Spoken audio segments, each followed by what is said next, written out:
coupled with a profound allergic reaction to my father's manipulation. He bowed formally to Alara. I apologize for your involvement in this farce, Miss Blackwood. You knew about this scheme? Alara demanded, ignoring the king's glare. Theo's mouth quirked in a half-smile. I was informed this morning that I would be meeting a potential bride.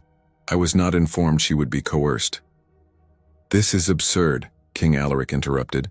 Miss Blackwood has agreed to heal you and— I've agreed to nothing, Alara cut in. You threatened my family based on false accusations. Lady Holloway confirmed. My father's reputation is spotless. The king's face darkened dangerously. Vivian should learn to hold her tongue, and you should learn that forcing two unwilling people into marriage is barbaric, Theo retorted, surprising Alara with his vehemence. Miss Blackwood deserves your apology, not your threats. For a tense moment, father and son locked eyes in silent battle. Then, remarkably, the king's shoulders sagged. You haven't spoken more than 10 words to me in months, Alaric said quietly. Yet this stranger brings out your defiance in minutes. He turned to Alara with a calculating look. Perhaps my plan wasn't so misguided after all. Father, Theo warned. Very well. New arrangement, the king declared. Miss Blackwood will remain at the palace for 1 month, not as your bride, but as your companion. If by the end of that time you haven't emerged from this self-imposed exile, I will find another way to secure the future of our kingdom. His eyes narrowed. And if you, young lady, fail to draw my son back into the world, I will reconsider those accusations against your father. You can't seriously? Alara began, but Alaric was already striding toward the door. 1 month, he called over his shoulder. I suggest you both make the most of it. The door slammed, leaving Alara and Theo in awkward silence. Well, Theo finally said, that could have gone worse. How exactly? Alara demanded, pacing among the scientific instruments. I'm still being blackmailed, and you're still being forced into socialization against your will.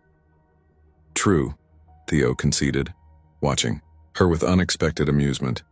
But at least we're not being forced to marry. Yet. Despite her anger, Alara felt a reluctant smile tug at her lips. Small mercies. Indeed. Theo gestured to the chaotic room. I should apologize for the state of my chambers. I wasn't expecting company. Well, ever again, actually. Alara's herbalist instincts took over as she studied him more carefully. Your leg, an old injury? Theo looked surprised. Yes, from a tournament years ago. How did you know? The way you distribute your weight when standing, does it pain you often? Only when the weather changes, he admitted. Or when I've been standing too long. I have a salve that might help, Alara offered automatically, then caught herself. Not that I'm agreeing to stay for a month. Of course not, Theo agreed solemnly, though his eyes held a spark of something that might have been hope.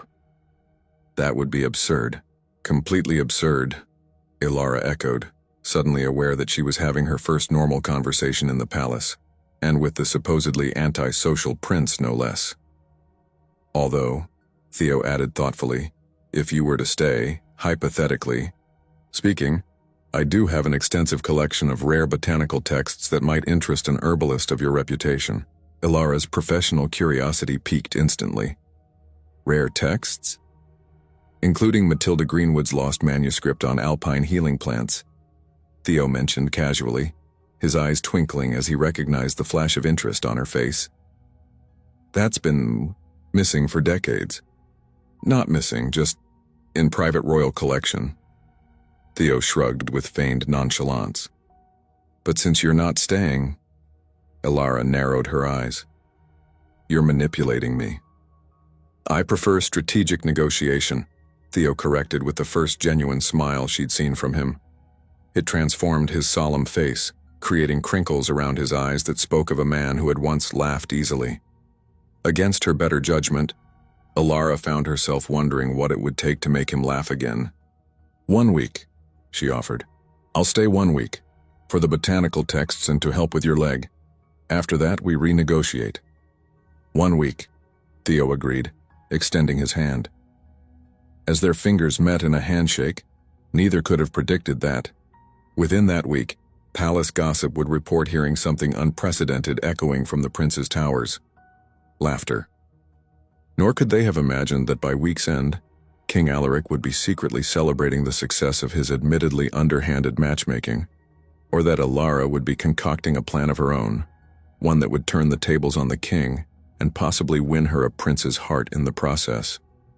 Ill as the king claimed, why would Alaric be so concerned about securing him a bride, unless the marriage was merely a pretext for something else entirely?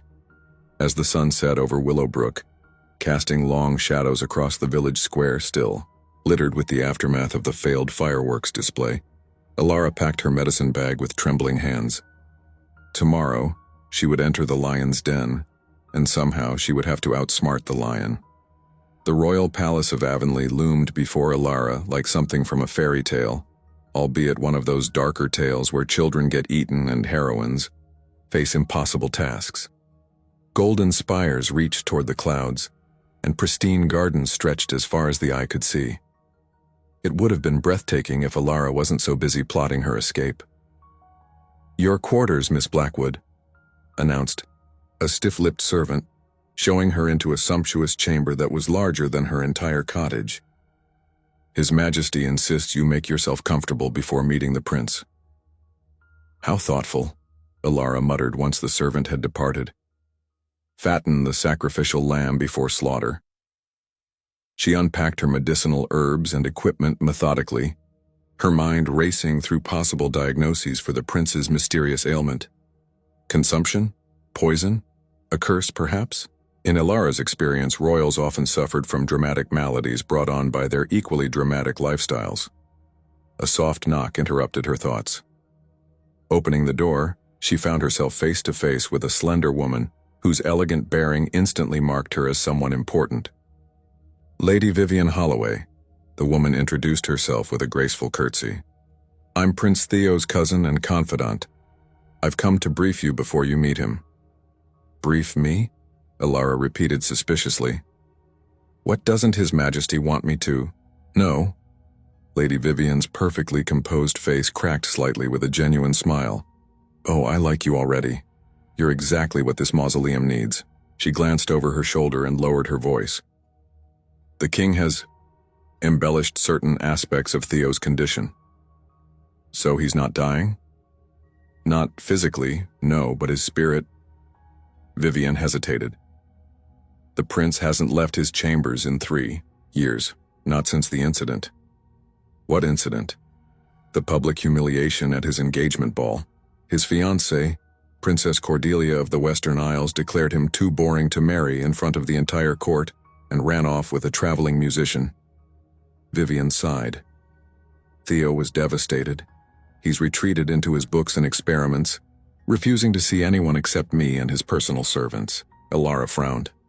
"So the king is forcing me to marry his hermit son to—" "What? Force him back into society?" "Precisely. Alaric believes a marriage will compel Theo to resume his royal duties. The kingdom needs an heir, and the king is growing impatient." "And my father's alleged crimes?" Vivian looked genuinely confused. "What crimes? Your father is known throughout the realm as scrupulously honest. The king invented that threat to manipulate you."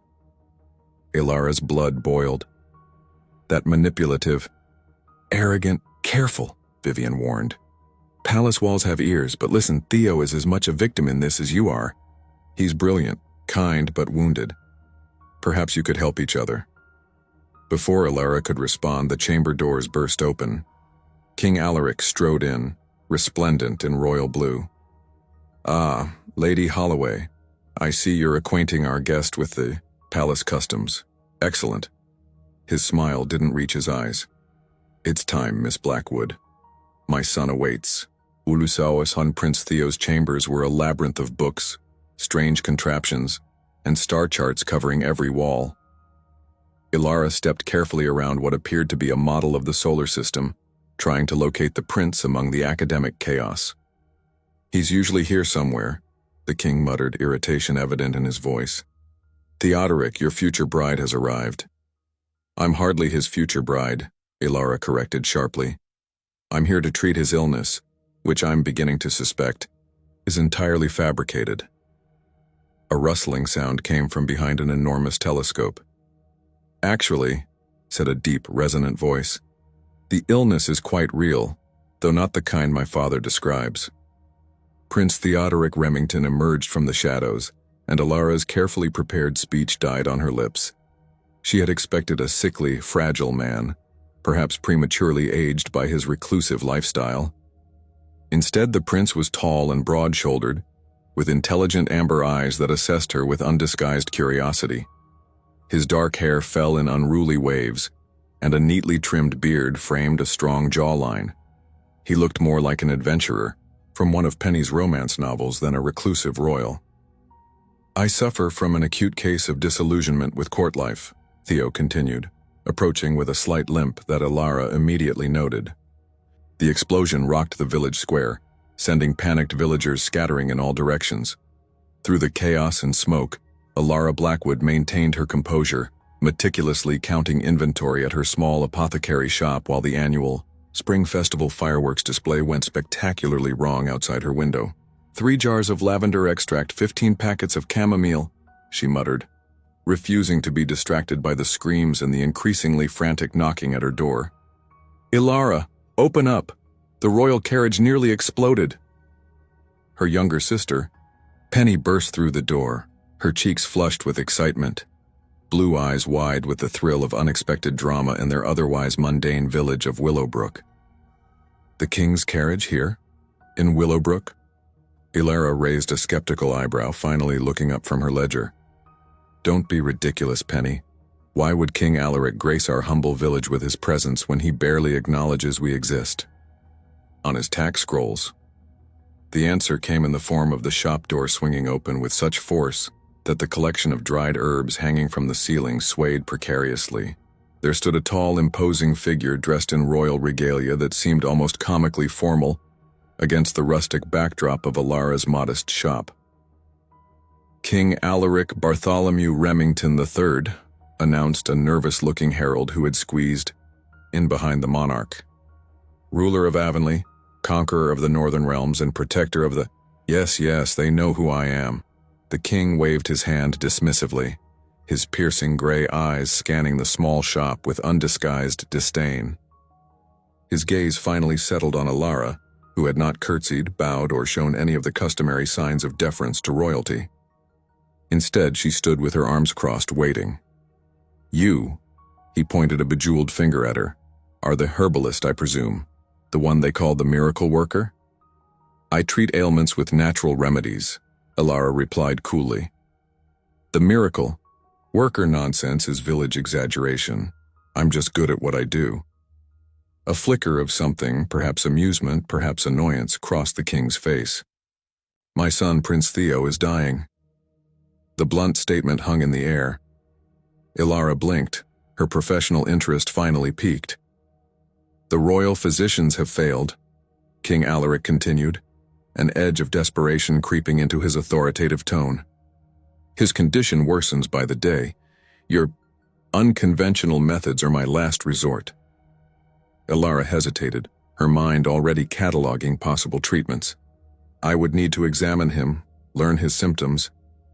"You will come to the palace," the king interrupted, "and in exchange for curing my son, you will also marry him." The silence that followed was so profound that the distant sounds of the festival cleanup seemed thunderous in comparison. "I beg your pardon?" Ilara finally managed, certain she had misheard. "My son needs an heir. You need royal protection for that father of yours who's been stealing from the royal treasury for years." The king's smile was cold, calculating. "Oh yes, I know all about Jeremy Blackwood's creative accounting at the provincial tax office. Treason is punishable by death, is it not?" Alara's blood ran cold. Her father, the most honest man she knew, falsely accused of treason? It was absurd, yet the threat was unmistakable. "You're mistaken about my father," she said, her voice barely controlled. "Perhaps, perhaps not. Are you willing to risk his life and your sister's future on that certainty?" King Alaric raised an eyebrow. "Cure my son, marry him, And all transgressions will be forgotten. Refuse.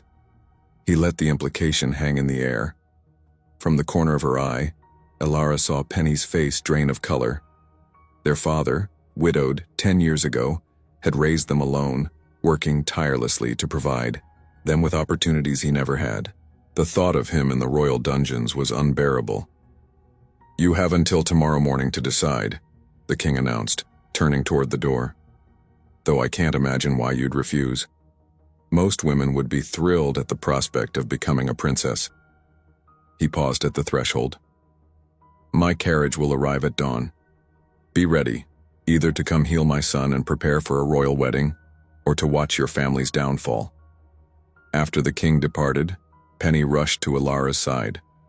"You can't seriously be considering this. It's blackmail." Elara stared at the door, her mind racing. "I don't have a choice, Penny. I can't risk father's life. But marry Prince Theo, the infamous recluse? No one has seen him in public for years. What if he's as arrogant and cruel as his father?" Elara squared her shoulders, a plan already forming in her mind. "I'll heal the prince if I can. But no, one, not even a king, can force me to marry anyone. There has to be another way out of this." What she didn't say aloud was the troubling thought that had immediately occurred to her. If Prince Theo was truly as